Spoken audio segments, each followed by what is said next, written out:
Hello everybody, Dr. Rick Wallace here. As I am leaving the office and shooting this video, you're probably watching the video that I just uploaded about Kashawn Ashley Sims. As most people know her, Cookie Sims, a young lady that's missing. Has been missing since September the 8th, so almost a month. And there are a lot of underlying circumstances that I sort of cover in that video. If you haven't watched it, go back and watch it. I would really like to get as many people on this as possible so if we can see what's going on. Somebody knows something.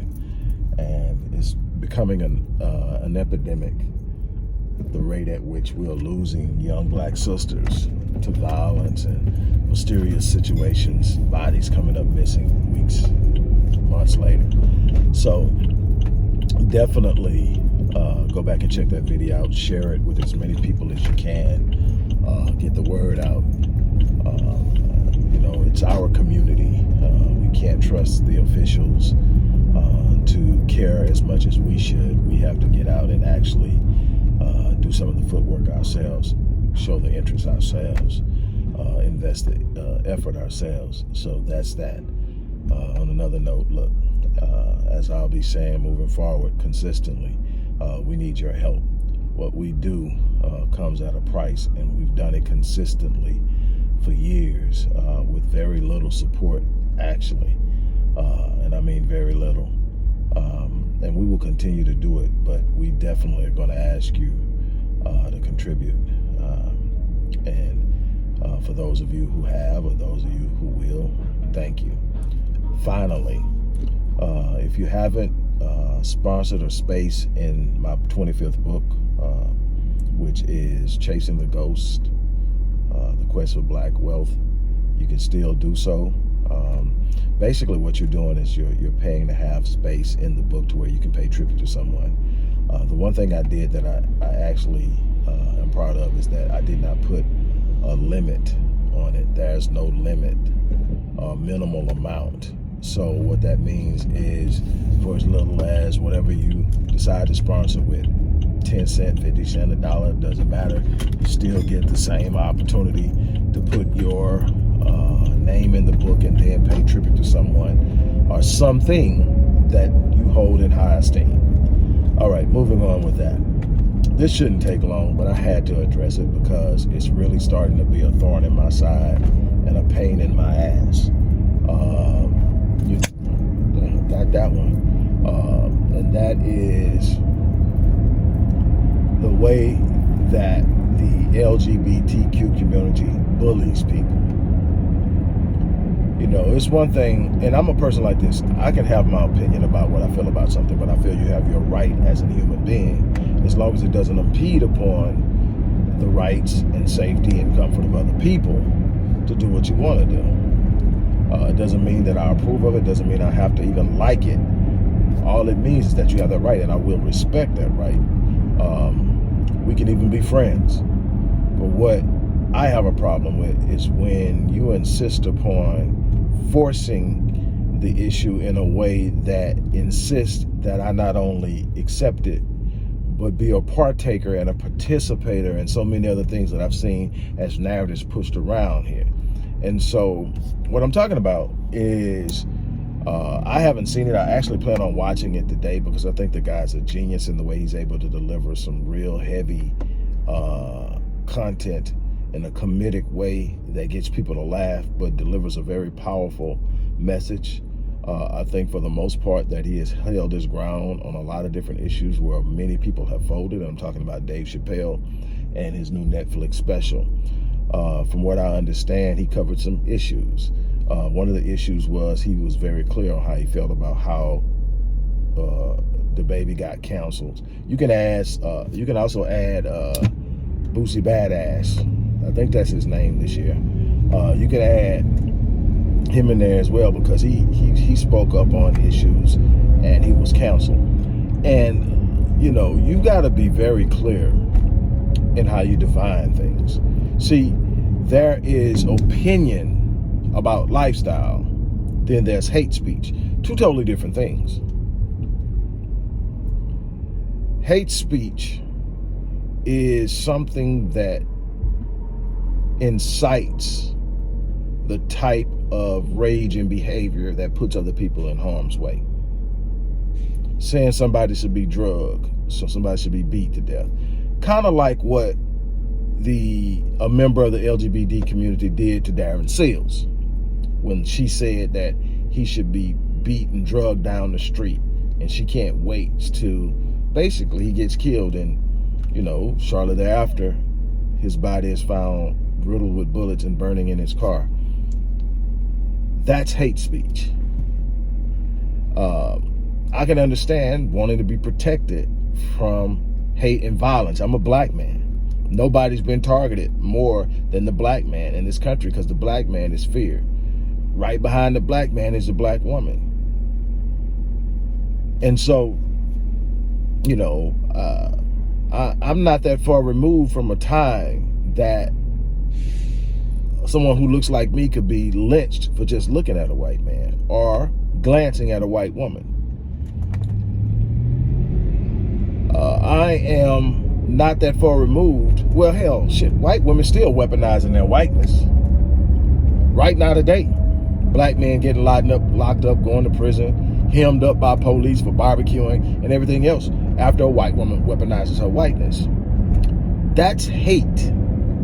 That's literally driven by hate. To say that you don't agree with something or to defend someone's right to not agree with something isn't hate. It's damn sure not a phobia. I'm saying all that because the LGBTQ community is now pushing to have Dave's special removed from Netflix. How successful they're going to be about that, I don't know, because it's a damn sure a lot of money coming in on it. And it's a lot of money invested in it. But the thing is, they're pushing for it again. And what they need to understand is you got to be real careful because the same game you playing could backfire on you. What I mean by that is you keep pushing. Eventually, people begin to push back. You can push a person so far. And for the sake of avoiding conflict, for the sake of coming across wrong, for the sake of being on the wrong side of the argument, people will comply. Not all, but most. But at a certain point, you push a person to their backups against the wall and you still want to push. You want to push until you totally crush who they are and who their spirit is, and they fold and acquiesce to what you want them to acquiesce to. What you'll find is when someone's back is against the wall, they tend to push back. Here's my thing. Have no problem with how you live your life. And I don't go out of my way and lose my mind because of what I see outwardly. I just try to protect those I love from the things that I don't want infiltrating into their psyche until they're able to process it and make their own decisions. See, everybody has to live and make their own choices. My goal is to teach you based on my values, my interests, and principles the best way I can. If you come up as my seed, then I trust you to make the decision. However you make the decision, I'm still your father. I'm still your mentor. I'm still your leader. I'll still love you, but I will always hold my standards. I will always hold my stance and my position. I will never fold because you start to apply pressure. Matter of fact, the more you apply pressure, the more I will gird up and reassure my footing on my stance. And I will push back. The thing is, there is, again, a difference. First of all, kill the damn phobia shit. As a person in mental health, I find it highly offensive. I find it highly offensive. I find it highly misleading. I find it highly manipulative. A phobia, once again, I will define it for you. A phobia, based on its very definition, is actually a mental disorder. And it is defined by an irrational fear of something. Keyword irrational. Okay. So let me explain it to you in terms. Arachnophobia is the fear of spider. Hydrophobia is the fear of water. And you go on. And the different things you have a fear for has a name in front of the phobia. The phobia simply means an irrational fear of. And arachni are spiders. So arachnophobia is the fear of spiders. Most people are afraid of spiders. That's not arachnophobia. To see a spider, say, oh my God, and jump up on the couch isn't arachnophobia. It's a fear of a spider. To sit up and scream when you see one isn't arachnophobia. Arachnophobia is someone who has such an irrational fear of spiders, they can see one on TV and break into a sweat. Literally get caught and get antsy and literally break into an anxiety attack. That's arachnophobia. It is a serious disorder. So when you sit up and you start accusing people of having homophobia, transphobia, biphobia, all this other stuff, you're really shitting on a real live disorder that people suffer with that can be debilitating and paralyzing so that you can manipulate and control and push people around. Again, I have people in my family who are a part of that group, who I love dearly, who I would die for. I have friends who are a part of that community, who I love, who I am there for, who have been there for me. I don't hate them. I definitely don't fear them. They know my stance. The funny thing is, in real life, true, genuine engagement, their sexual preferences and their sexual lifestyle hardly ever, if ever, comes up. That's not true engagement. That's not true social pathway of relationship building or dealing with someone, talking about your sexuality. Heterosexuals don't go around talking about their sexuality. You know, at the most, if somebody inquires because they don't know, they might say, no, I'm straight. And that's it. Keep going. The idea that you've got to go to the furthest end to push something speaks to an agenda. And I hate when people sit up and say, there's no gay agenda. The truth of the matter is, every individual and every group and every organization, every political party, every entity existing in this world has an agenda. A newborn baby has an agenda. Now, the agenda is instinctive, but it is to get warmth, food, and shelter. When it doesn't get it, it cries. Nobody has to tell it. If you want something, you have to cry for it. It just does. There's this natural agenda. Now, as the child gets older, the child begins to learn how to manipulate based on their agenda. They want some new shoes. They want some new. Everybody has an agenda. You don't exist without an agenda. There's no purpose.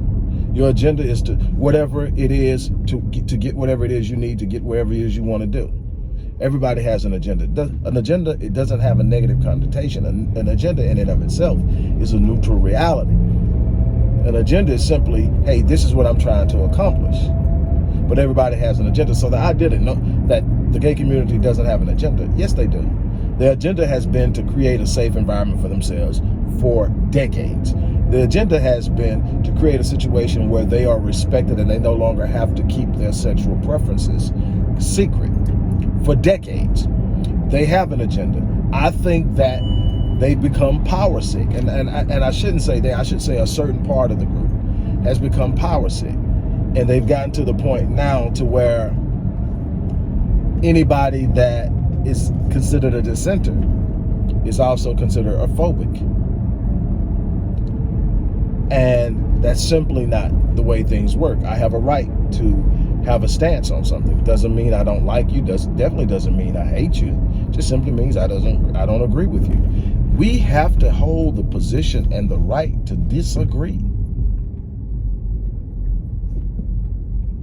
We have to hold the right to disagree. We have to so just as the LGBTQ community, good Lord, is fighting for the right to exist in peace and in safety. They should also have the respect the right of other people to feel some kind of way about how they live. We feel a certain kind of way about other people's lifestyles. Some people have a problem with people who live exorbitant and extravagant lifestyles.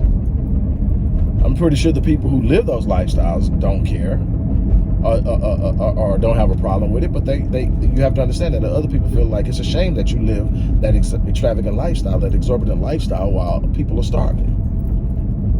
Doesn't mean they hate them. Doesn't mean they have a phobia of them. It means they disagree with who they are and how they're behaving and how they're carrying themselves. That's a right. Doesn't mean that it's actually right or wrong. That is a right to stand on it's based off of your paradigms, your values, your interests, and your principles. Nobody has a right to rob a person of that. That's how they enslaved us, by robbing us of our values, our interests, and our principles. They kidnapped us and held us hostage in shackles. We didn't become enslaved until they robbed us of our identity by taking away our values, our interests, and our principles. Then they were able to remove the shackles because now they controlled how we thought. They were simply able to manipulate us mentally. Now, I said all that to say this. At some point, people push back. And I'm not in any way inciting violence. I don't believe that anybody should be harmed for their lifestyle. But I believe we should be able to stand up for our rights. I believe that we should be able to apply ourselves economically to support what we believe in, what we stand for. I believe that. I'll stand firmly on the belief of that. You want to push, then we will direct ourselves economically, we will direct ourselves socially to a space that we feel safe, where we feel we can operate. Maybe we need to create our own. And that's the crazy thing, that no matter what happens, you can't ever find your space because they want to infiltrate it. They want to have it. They don't want you to have any space where you're comfortable. So if you're comfortable in a space, they find a way to make you uncomfortable in it. And that's not fair. You have your space. Do what you want to do. I'm not going to infiltrate your space in the sense of trying to disrupt it. I'm going to let you have it. And shoot, man, I can have a ball. Like I said, I can have a ball with anybody that respects me. And it's that simple. Respect me and I'll respect you. I've had conversations with people that I knew weren't crazy about talking to me, but they respected me. I was able to hear them. They were able to hear me. How they left the conversation, I don't know, because it really didn't matter. I was in a place where I was asked to speak, and I spoke, and I shared, and we talked. That's respect. Now, the moment they would have became disrespectful, I would have had to do one or two things: check the disrespect, or remove myself from the environment, or both. But it's about respect. Respect doesn't come by pushing something down someone's throat. Respect doesn't come by breaking social rules and laws that have existed. Why are we talking about this stuff and pushing it on 7, 8, 9, 10, 11-year-olds? It's hard to respect that. It's hard to respect that before they can develop and make their own decisions, they have seeds planted to create notions and ideas that may not have ever developed, and they would have been fine. The little stuff like that. Let people grow up and become, and then love them for who they are. Don't sit up and force feed them, because I'm not sitting up talking to my kids about heterosexuality at that age. So obviously I'm gonna have a problem with it. I'm trying to protect my kids, and I'm keeping certain things from them, and you're bringing your stuff over into an environment that I'm trying to keep pure for a while. I'm trying to let them have their innocence, because this world will rob them of it as soon as it possibly can. I'm trying to let them have their childhood. And then I see all of this stuff like this, and then you want to holler foul when somebody calls you on it. You want to holler foul because certain people want to maintain a certain social standard about what is in certain areas. No, I don't agree with someone who is genetically male competing as a female. I don't care how many hormones you take, that's never going to be the same. And as a former athlete, I understand that better than most. As a person who has a history in physical development, physical training, biomechanics, kinesiology, an expert at it. My first business, out of all the business I've done, my first business was in this field. So I know it. And so I know the advantages that are there. Even after hormonal therapy, I know the advantages that are there. Tendon placement of muscles, hip structure. So much plays a role in that. That doesn't change because you're on hormones. And it's one thing when it's in track and field, there's no contact. Still an advantage. But when you start talking about wrestling, we're starting to see people get hurt. Start talking about mixed martial arts, we're starting to see people get seriously injured. And I think, okay, if you don't want to be over there and you don't qualify to be over here, then that should be a category where it's fair, where it's even, where, okay, there can be no argument as to the legitimacy of equality in the sense of advantage. And I think that people are afraid to say it. I'm not afraid to say it. I'm not afraid to speak up. This isn't hate speech. I'm not inciting anybody to harm anybody. As a matter of fact, I'm telling people that's not the answer. What I am advocating is that people have a voice to speak their opinion. That is going to hell in a handbasket so fast. People can't say what they feel anymore. Everybody's offended now. You can't say anything. Somebody's going to be offended and somebody's going to want something done because they're offended. You know, it used to be a point in time that comedians had full range. Nobody was off limits. But now it's offensive to a certain group and they don't want it allowed because they are a vulnerable group. No goddamn body in this damn country was more vulnerable than black men and black women. And we have been the brunt of jokes forever. Shit, you know, ain't nobody lynching you because you are who you are. We were getting lynched. We were a threat away from death constantly because of who we are. And yet we didn't get a pass when it came to comedy. And yet all of a sudden now nobody can't say anything about the LGBTQ community. You know, that's that ultimate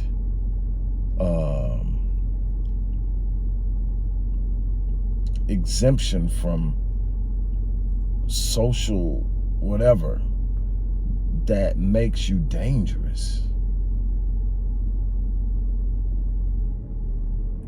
You know, I mean, you're literally weaponizing your position to cast down anybody that doesn't agree with you. That's not democratic. That's not socially productive or pro-social. It's dictatorial. It's domineering. It's intimidating. It's manipulative. And it's downright unacceptable. You know, I mean, I really hope that Netflix doesn't pull it down. I mean, at some points you got to draw a line. Look, now if he say it's something that's insightful, here's my thing. If he says something that's insightful and hateful, that could be easily construed as him attempting to set up a situation where people become hostile and become a threat to people in that community. Okay. But it's hard to say that if he's still talking about other groups. And from what I understand, he went in on white women. So he's talking about other groups. So it's not just that group. So he's talking about other groups. So other groups are involved too. They're not offended, but you are offended. It's just so easy to be offended now. And it's so easy to offend that you have people walking on eggshells. I'm not walking on no damn eggshells. I'm gonna be careful with what I say because I don't want to be responsible for putting people in the mindset of in any way causing harm to somebody. That doesn't mean them harm. Now, if somebody is trying to harm you, I'll bet you I'll handle your business. But me disagreeing, shit, I don't go around looking at people saying, I know you racist, I heard what you did, and then doing something to harm them. So I'm definitely not going to sit up and say, and I definitely don't agree with them, and I'm not trying to cause them harm unless they try to cause me or mine harm. Then all bets are off. See what I'm saying? You know, I've gotten to the point now to where I'm just so flabbergasted at the whole notion that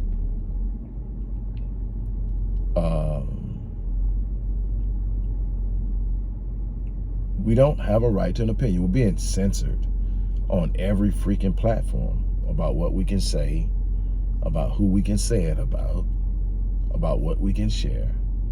And so basically, if your thinking isn't groupthink based on mainstream ideology, you are becoming the enemy. And it's becoming significantly worse at such a rapid pace. On that note, look, I'm gonna get ready to get off here. I've been at the gym for a while. I need to go handle some business. But on that note, I'm out of here.